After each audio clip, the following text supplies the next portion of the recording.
everybody, today I'm going to show you how to make your own Rainstick, how to make a thunderstorm instrument using things that you have around your house. Whoops. Now, I have a really cool Rainstick to show you guys. Now this Rainstick is so big and it sounds like a real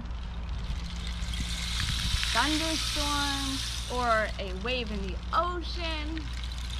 And what this stick is using bamboo, and you'll notice there's a bunch of different pegs in here. Now, the more of these that there are, the longer your sound is going to be, because if you'll notice, I'm turning it, and you can hear the sound travel from the top to the bottom. And basically what it's happening is these nails are acting like a spiral staircase. So our sound is starting at the top of the staircase and it is bouncing down each of those staircases until it hits the bottom. And every time that the sound is traveling, it's going to bounce off of one of these little stairs and make a really cool sound. Now you can use anything you want in your Rainstick. In my Rainstick, I'm going to be using some rice and some rocks, but I think whoever made this really awesome Rainstick might have even used some seashells. Can you guys hear that? What objects in your house can you use to make a Rainstick? Go try to find some and then come back and we'll make it together. Hello everybody. So today I'm going to show you how to make your own Rainstick. A Rainstick is so cool because it's an instrument that you can make yourself out of all the materials you have in your house, and you can make the sound of an actual rainstorm. So what you're going to need is a paper towel roll, some rice or beans or anything in your pantry that you could find that might make a really cool sound. I have some rice, and then I also got some stones from camp because I know that stones are going to make a really cool sound. Whoopsies. I'm also going to get some parchment paper, and the parchment paper is going to help us to put the top on our Rainstick, and it's also going to help to make the sound really cool. So I have my parchment paper, my rice, and my rocks. You're also going to want to pick some sticks, because the sticks, you'll see, I'll tell you in a second why we need a good stick. Then you're going to want 2 rubber bands, and that's all you need for now, so let's go ahead and get started. So the first thing that you're going to want to do is you're going to want to poke a couple of holes in your Rainstick, and you're going to use a stick, but it might be a little hard, so maybe if you get a grown-up to help you, that would be really cool. So what you're going to do is once you make your holes, you're going to put a stick through it. So it's going to look kind of like this.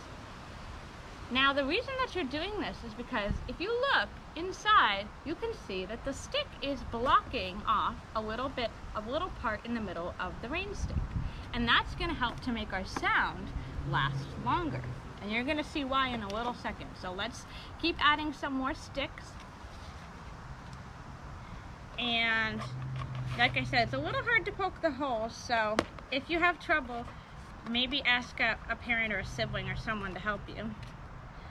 But once we get it, it's gonna, oh, there we go. It's gonna be really cool. So I already have 2 sticks, and you can do as little or as many sticks as you want. And the more sticks you have, the longer your sound is gonna last. And the less sticks you have, the shorter your sound is gonna last. And the reason for that is because if you'll notice, you can see I already have 2 sticks crossing in the center. And those are going to act like a stairwell, sort of, for the sound to travel down. And when the sound gets stuck at one of these sticks, it's going to have to take a second before it keeps walking down its stairwell. And that is when the sound is going to be longer, because it's taking longer for the sound to travel. So because I'm showing my friends in this video, I don't want to take too long. I'm just going to do about 3 or 4 sticks. But if you wanted, you could do as many sticks as possible. So here we go. I'm putting my sticks in. If a stick breaks, that's okay. We'll be able to, I'm going to use some scissors as well to maybe help poke my hole, because the stick seems to be a little flimsy. Okay, so now that I have my sticks in, I'm going to go ahead and get started closing up one of my ends. That's okay. There we go. So you see how I have some sticks here? That's going to help my sound travel. Now, what I'm gonna do is I'm gonna close up one end. So I have some parchment paper, but you could use anything that you think might have a cool sound. You'll notice it crinkles and it makes really nice sound. So when I have my objects hit this, it's gonna add to the beautiful sound that I'm making from my rain stick.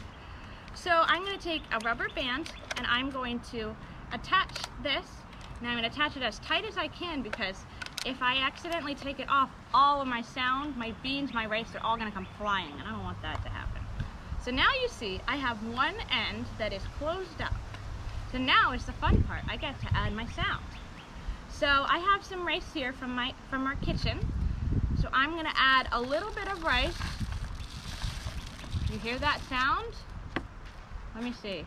I'm going to put my hand here while I test out my sound. It's not as loud as I want yet, so I'm gonna add some stones. I'm using an old Play-Doh. Don't worry, it's not Play-Doh, it's some stones. So I'm gonna add some stones. There we go, that sounds more like thunder. I think I'm gonna add all of them, actually. So now let me practice. That sounds a little bit more like it. All right. I think I'm gonna add the rest of my rice. Now, it might sound really fun to fill up the whole thing, but you actually want to make sure you're leaving lots of room for the sound to travel, because if I were to put a bunch of beans in here all the way to the top, then it wouldn't make as cool of a sound because it would be so full. I think I like that sound. All right, so now what I'm gonna do is I'm gonna close up my rain stick. So I have another piece of parchment paper and I'm going to put it on the top. And the same thing as I did before, I'm gonna attach it with a rubber band, just like that. If you want to tape it or anything to make sure that it stays, you can do that, but I'm just gonna hope that it stays for now.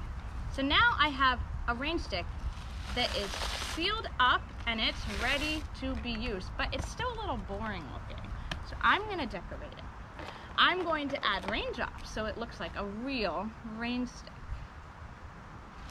And the reason they call these rain sticks is because, well, like I just showed you, it kind of sounds like a thunderstorm. Now, if you had something maybe like a toilet paper roll, or not toilet paper roll, maybe you could do it with a toilet paper roll, but if you had a wrapping paper roll, those are so long. Maybe if you had a parent or a sibling, you could all work together to make a gigantic rain stick, because the longer that you have, the more sound you can put in it, and the cooler that your thunderstorm is gonna sound. So I'm adding some raindrops here, and you can decorate it any way you like, but that's all for now. So here's my rain stick. I hope you have fun. Bye-bye.